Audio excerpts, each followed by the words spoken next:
Hello and welcome to the 5th episode of my trip down memory lane back to the Pacific Crest Trail and my Thru-hike exactly 10 years ago. In the last episode, we ended in Cajon Pass and the McDonald's. And this episode, we are hiking to Agua Dulce. And we start right away. We went to McDonald's and filled our bellies. We also picked up a liter of Coke and then continued through this tunnel under the interstate. A really long tunnel. The interstates are quite wide in the US, much wider than Autobahn in Germany. And I really like this graffiti here. Canada that way, Mexico that way. Well, yeah, that's exactly how it is in principle. And I actually thought it was quite cool that it was written like that. So even the local sprayers are also PCT aware, it seems. And yeah, we walked on. And you can still see the interstate down here, and it was nice to get away from it because it was really loud, as you can imagine. And it's an extremely busy road. You can still see it a bit here, but it's great in the middle of this landscape. So I can imagine, and it's something that a lot of people do, a road trip through the US, especially through the west of the US, is definitely an insanely cool experience because you can check out a lot more spots, and it's certainly cool when you can drive with this amazing view all the time. But we were happy to get away from it again because after so long in the desert, we were kind of not used to the noise anymore. And yeah, we were on foot and that was a good thing. And we arrived on a ridge in the evening and found a good spot for the tents with a great view down into the valley here and into the mountains on the other side, which was really nice. Then we set up our tents and had a nice dinner together. And I can remember that a coyote came running through the camp. I mean, he wasn't running between us, but he was pretty close. But he wasn't disinterested in us at all and was a few meters away. But I think it was a cool experience. I have never seen a coyote so close. I had seen a coyote from the car on the first day when we were driving to the border. But yeah, that was the first coyote I ever saw. And this one was the second one. And this one was, of course, the much cooler experience because it was so close to us. So 2 other people joined us here at some point, and then we were 6 people up here on this mountain ridge, and we spent the night there. And the next morning we woke up with this crazy view. Yes, the whole valley that's the same valley as you can see here. It was covered in clouds, and I think it's quite a sight when you wake up in the morning and you basically have an airplane view from your tent. It's a very special moment. And yeah, it was already nice and warm, and we had a nice leisurely breakfast outside, packed up. And in the meantime, my girlfriend found out in our trail notes by half mile that the next part of the PCT is totally infested with poodle dog bush. Poodle dog bush, we see this one down here. It's a plant. It looks inconspicuous at first, but it's a poisonous plant like poison oak, and it can cause even more extreme skin irritation, I think. And so you shouldn't touch it at all if possible, which is why then we decided to skip this part of trail and instead take a gravel road that is going parallel to the trail.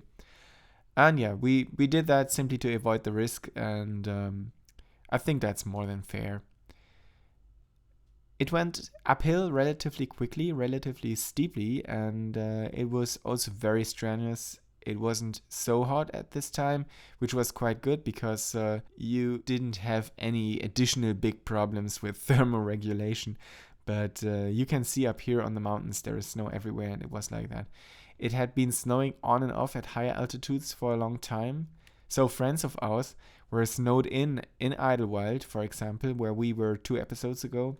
The day after we were on the San Jacinto Peak, so we walked out of Idlewild and they were there a day after, and they couldn't get out of Idlewild at all because it was completely snowed in.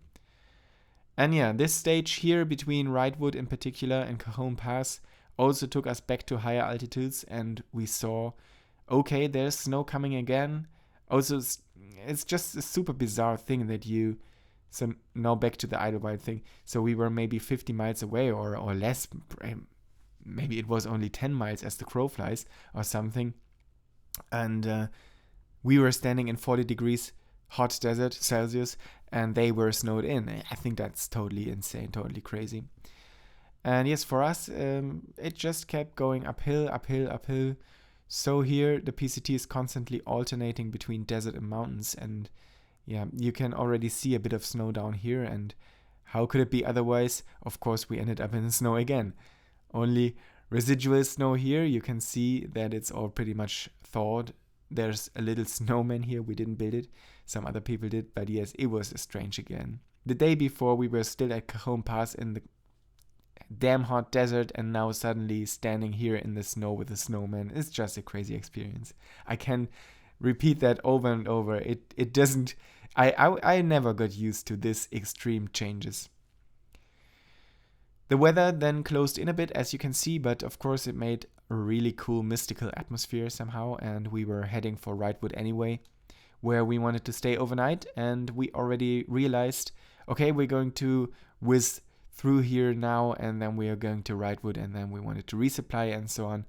And we arrived at Wrightwood sometime in the evening or afternoon. I think we somehow arrived at the road to Wrightwood, and there was already a guy standing there who had been shuttling people from the trailhead to Wrightwood the whole time, the whole day. And he took us into town, and then he gave us a few information about the town and the history, and it was quite interesting. And we then went to the Methodist camp run by this Christian group, where we could stay overnight for free, which of course was nice. And so we put up our stuff there and went into town a bit from there, did a bit of shopping here at the supermarket, and of course went out to eat. There is a very nice pizza place and a burger place in Wrightwood. And so we ate pizza one evening, and the next lunch or so we had the burgers.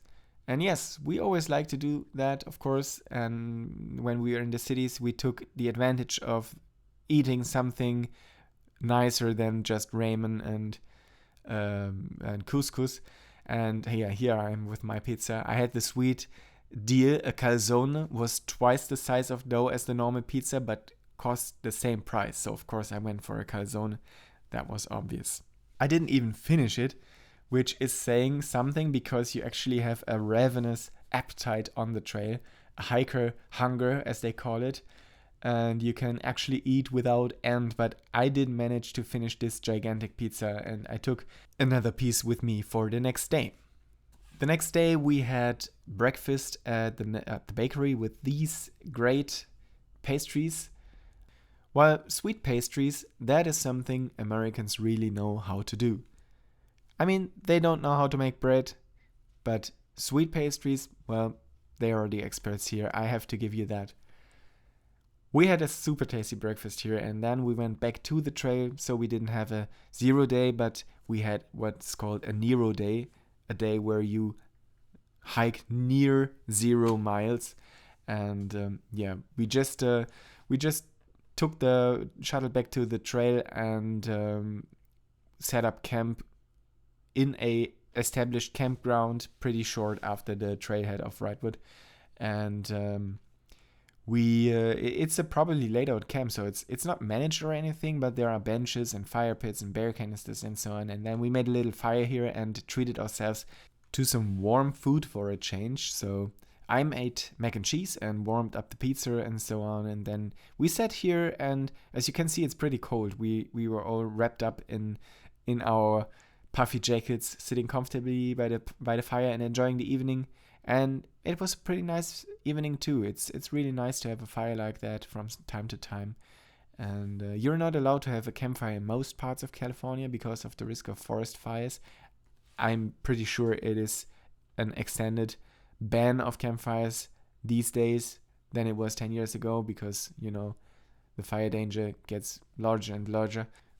But here there were these fenced-in fire pits, and it was allowed to pitch a fire there, and so we took advantage of that. Yes, the next day we headed out of the forests, out of the mountains, and back into the drier desert again. And there was a small detour that we had to make because of a certain species of frogs living on the PCT on the route, which is threatened with extinction. And we weren't allowed to hike any further, which is why we had to take some small detours via some roads, which is of course perfectly fine for environmental reasons and for animal welfare reasons. We then took a little shortcut somehow, I think, because the extra route was quite long. It was on trails, but we then ran a bit of road because it was simply quicker and we didn't want to do unnecessary miles on parts that weren't even part of the PCT anyway. So in between we cracked the 400 mile mark though and managed another 100 miles. As always, it was just a nice moment to see a bit of progress again, so that always gave us a boost of motivation that we were already further on the day than the day before. And yes, we had that here again with the 400 mile marker. I don't even know who lays these markers. I assume they are made by some hikers because they change from time to time, so they don't always look the same, and sometimes they're there, sometimes they're not. And I think what I believe is that the first hikers in the season maybe put these markers out. I can imagine that. I don't know. But yeah, here that was I think it was called Burkhardt Saddle or something like that. We walked up there and then wanted to wait for my girlfriend, and it was so cold, so cold. I don't think I've ever been as cold as I was there. There was wind blowing over the saddle the whole time, and somehow we were too stupid. Of course, we could have just waited a bit further down where it wasn't so windy, but somehow we didn't realize that at the time, and we waited at the top of the saddle, and I packed my sleeping mat here around me and built a kind of mini shelter with the umbrella, but it was really cold. I was freezing really badly. And yeah, when we got to the camp spot in the evening, we just fell straight into bed. It was always nice to have, so after such an exhausting day, just lie down and in a horizontal position and spread the legs. But especially after this day, because it was really exhausting. Definitely always a really nice moment to stretch out in the evening and let go of the day's exertions, and then of course to camp there with such a great sunset, such a great night view. Yeah, here we see a lot of poodle dog again, here and there and everywhere, and now the stuff was everywhere and you couldn't escape at all, so there was no way to get around it somehow via other paths or something, which is why at some point we were really just running slalom, running back and forth all the time, so as not to come into contact with this stupid stuff. That was really quite annoying, but well, that's also part of the game. I say that you're not just confronted with nice things in nature only. Nevertheless, there were, of course, beautiful things to see, just like every day, even though we were walking through such a small burn zone again. The day was sweetened with perfect desert views and beautiful flowers, which of course made up for every annoying poodle dog at the end. This day was generally a very nice day because we had a lot of trail magic. I think we had 4 different trail magics and they were actually pretty awesome. We were at a ranger station, there were people barbecuing and there were drinks and burgers and bowls of fruit and donuts and stuff, and then there were drinks and food and stuff at various other places. It was a really great day as far as trail magic was concerned, because it felt like every hour we passed a spot somewhere where there was suddenly something tasty to eat, and of course we were always happy to take advantage of that. I always really, really liked the fruit in particular. I also sometimes took food with me, really, in my backpack to eat it in the evening, because it's just a satisfying feeling to treat yourself to something healthy and fresh after you've had some kind of noodle soup, which is certainly anything but healthy. That was always very nice, yes. And then it went on like that. So here's a camp spot that I can remember quite well. We really didn't find anything there, and then we just camped in the middle of the road and hoped that no cars would want to pass by while we were camping there. But there weren't. I think the road was unused. And this is Acton KOA. It's a proper campsite, a real campground with a pool and everything. We stayed there longer because I unfortunately fell ill. I probably had Giardia, and a nice lady who lived there drove me to the hospital because I had such a bad, stomach bug that I was totally dehydrated and everything, and I needed medication. And And yes, of course, I had to have it treated somehow. So they couldn't help me at the pharmacy. They said I need to go to the ER. And, well, long story short, this hospital completely robbed my health insurance.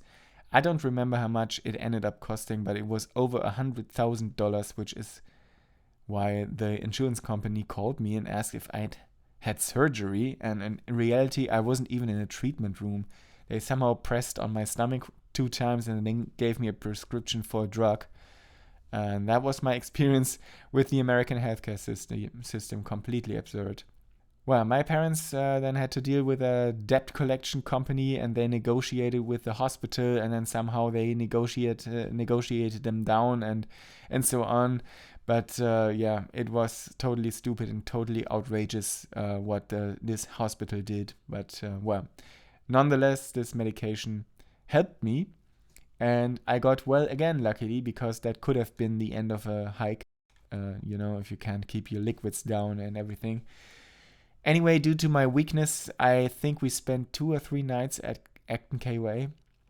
And there was also some kind of public holiday. I can't remember exactly which one it was. But yeah, all hell was breaking loose. There were lots of families there, mostly Mexican and Asian families, interestingly. And they had a lot of stuff it was breathtaking. All the party material and all the food and so on. And it was really exciting to watch. So it was not a boring forced break that we had there. And it was also kind of nice to relive an almost normal life for a few days amongst lots of other people in a normal society with toilets and showers and everything. And as I said, I was able to recover, and then we hiked on at some point. And yeah, right here you can see again that we were in the desert. We are now slowly moving towards the Mojave Desert, which would soon be upon us. And yeah, so I did some research. Death Valley is in the Mojave Desert, which is some of the hottest places on Earth. And we were kind of scared about hiking through Mojave, but also kind of thrilled. And it was exciting because that was another real proper desert that we hadn't been to before. So there's no such thing in Europe. Maybe in Spain, I don't know, but well, we were certainly not used to it. But you can see here that we were back on lower ground, and the river had somehow flowed down here, so it was a bit greener. But as soon as there's no more water underground, that's it with the plants. It's just dirt and rocks then. Another thing that we were able to see was Vasquez Rocks, which is this famous rock formation where all kinds of science fiction films and series were shot. Star Trek and The Mandalorian, I think. I hadn't seen any of those before. I'm not a science fiction guy, but of course I still found it exciting because it's a cool site, and many hikers were of course Star Trek fans and were really looking forward to see it. Anyway, we came from here and I thought, oh, this is really nice and really quiet somehow, but on the other side, here in the front, I didn't take any photos there. There were so many people, like hundreds of people. The place was crowded. There's a parking lot there. It's a tourist magnet, apparently, and there were so many people. They were scurrying around like nothing, and we relatively quickly, just hiked through it and left. But it was a cool area, a cool place, and the fact that you can walk through it like that was very, very nice. And I can very well imagine that you could shoot great science fiction films or fantasy films there, because it's simply a special place. So it could also be the scene where Gimli and Legolas and Aragorn run after the Uruks, and Gimli can barely keep up because he thinks he's not a long distance runner. It's also like it's rocky like that, and yeah, that was the end of the episode on this road, because we then arrived in Agua Dulce. There used to be the legendary Trey Angel family who ran Hiker Heaven. They unfortunately didn't host hikers in 2015. I think they started again in 2016, but now they are closed again for a few years. And I think the lady, Donna Softly, also has passed away, which is sad. Rest in peace. But I remember that everybody who was hiking through Agua Dulce was kind of sad not to experience hiker heaven because it was rumored to be an amazing place. So, well, we just enjoyed Agua Dulce and got some groceries from the supermarket. I really like this sign because it says no loitering, and well, the exact opposite was happening. Everybody was loitering in front of the supermarket. And it is actually a word that we Germans, our German group, started using among ourselves when we took a break somewhere. We were just saying, lass mal loitern, which is a Germanized version of let's loiter. And the word stayed with us for a while, and I think it was pretty funny. And it was, it was started here in Agua Dulce at this very place.